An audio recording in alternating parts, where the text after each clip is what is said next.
Quand je me retrouve avec la présence d'animaux, puis surtout mon cheval, ça me fait comme un moment de liberté, un moment que je peux prendre pour moi-même, puis que je peux un peu me séparer, puis couper genre, entre l'école puis la vie personnelle. Parce que justement, avec un animal, il n'y a pas de jugement, puis tu peux faire tout ce que tu veux avec, puis être libre.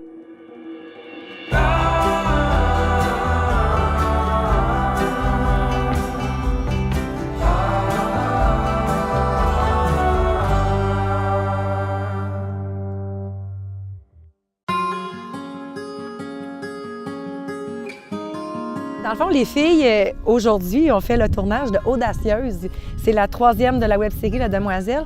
Puis, tu sais, qu'est-ce qui est beau, dans le fond, c'est que vous participez. On va prendre un beau moment de collation. On a des petites surprises et tout ça dans le spot parfait à Isabelle. Puis, en fait, on s'amuse puis on est naturel. Fait que c'est le dernier tournage cette année. Fait que je suis contente de vivre ça avec vous. Puis là, si vous avez froid, c'est là qu'il faut vous habiller.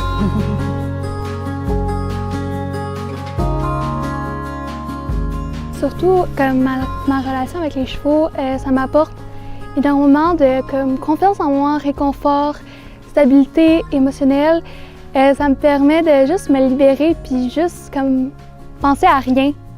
Juste penser à l'autre personne qui est l'animal, puis de s'assurer que tout soit fait comme il faut pour prendre soin de cette personne-là. Je me dis que toutes les personnes qui nous entourent, c'est des humains, puis il faut prendre soin de toute personne âgée, personne atteinte d'une déficience, personne avec un handicap. Faut prendre soin de la société parce que, honnêtement, je trouve que la société elle a de la misère en ce moment, puis il faut vraiment qu'on améliore ça, là.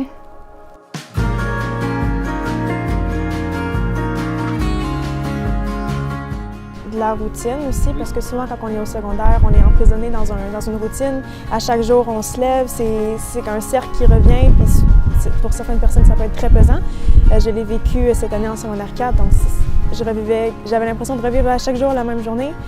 Donc je trouvais ça important de l'écrire parce que c'est sûr que j'étais pas la seule à ressentir ça à l'intérieur de moi.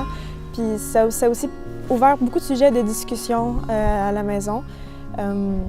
Ça a permis à mes proches de mieux comprendre ce que je ressentais, puis aussi à certaines personnes de me confirmer qu'eux aussi ressentaient la même chose.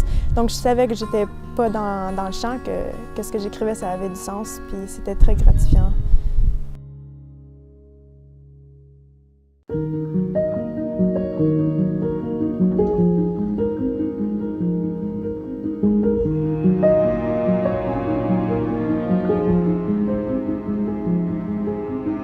Les mots, c'est vraiment fort, ça a un pouvoir. Ça permet d'illustrer ce qu'on pense, ça permet d'illustrer quelque chose qui peut être simple. Que quand on utilise des mots plus recherchés, des métaphores, des choses comme ça rend un peu plus extraordinaire de quoi qui est vraiment simple, très fort. Ouais. Ça peut être aussi fort qu'un coup de poing, dans le fond, dépendant comment tu le dis, quand tu le dis. Ça dépend un peu parce que tu peux dire un mot une journée, que ça va vraiment blesser la personne parce qu'elle a eu pas nécessairement une belle journée, qu'elle a déjà eu quelque chose de blessant, qu'elle a pas eu une belle journée. Mais une autre journée qu'elle a eu super beau, qu'elle sent qu'elle pourrait traverser des murs, que là, ça y fera complètement rien. Fait que ça dépend aussi.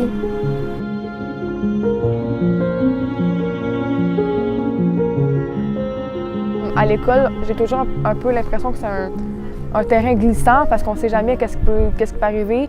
C'est comme je l'ai dit plus tôt, il faut faire attention à nos gestes, qu'est-ce qu'on dit, comment on agit, parce que tout peut avoir un impact. Puis n'importe quelle action que tu peux faire peut avoir un impact genre, sur ta réputation ou peu importe. Fait que, je pense que les humains, ça juge plus, puis ça peut critiquer, mais c'est sûr que des fois, être avec des humains aussi, par exemple, ça peut avoir une discussion d'humain à humain. Là, fait que, ouais. Oui, l'animal est là pour t'écouter, mais parfois, d'avoir un contact humain à humain, lui peut te répondre, tandis que le cheval ou le chien ne peut pas te répondre. Justement, j'écrivais pas avant, là. Je suis vraiment à l'opposé. Moi, j'aime ça bouger, puis m'asseoir pour m'écrire puis pour lire, c'est vraiment plus difficile. Écris sur ce qui te tente. OK, c'est sûr que, tu sais, moi qui est habituée d'avoir une routine puis de savoir où je m'en vais, là, de pas savoir, de pas avoir d'idée sur quoi écrire, c'était différent, mettons. Ça a pris plus de temps à trouver, puis à me dire, OK, là, je pense que je peux parler de ça.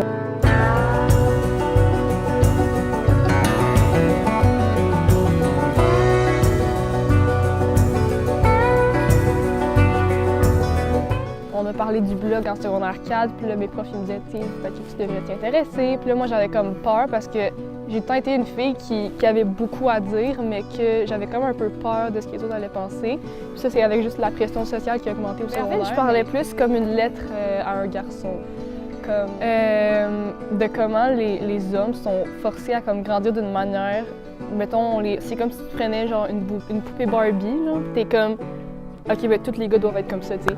Faut que les gars soient forts, puis tu sais, on parle justement de, ils sont forts parce qu'ils pleurent pas, tu sais. Quand tu pleures pas, quand t'es robuste et tout, là, t'es fort, tu sais. Mais un homme qui pleure, c'est considéré comme faible, puis on va tout le temps les comparer, mettons, aux filles, tu sais. Ah, tu cours comme une fille, tu parles comme une fille, tu fais ça comme une fille. Fait que là, les gars sont automatiquement en train de grandir dans le mindset que, ah ben là, une fille, c'est faible. Fait que, tu sais, on dirait qu'on place les hommes dans une position où est-ce qu'ils sont mauvais, mais en même temps, c'est comment qu'on les place qui crée aussi genre les problèmes avec le féminisme, puis comme que, tu sais, les hommes respectent pas les femmes, oui, mais c'est qu'on les amène à pas respecter les femmes en leur disant ces affaires-là, tu sais. Sois vulnérable, tu sais, ça peut tellement t'amener des choses de spéciales.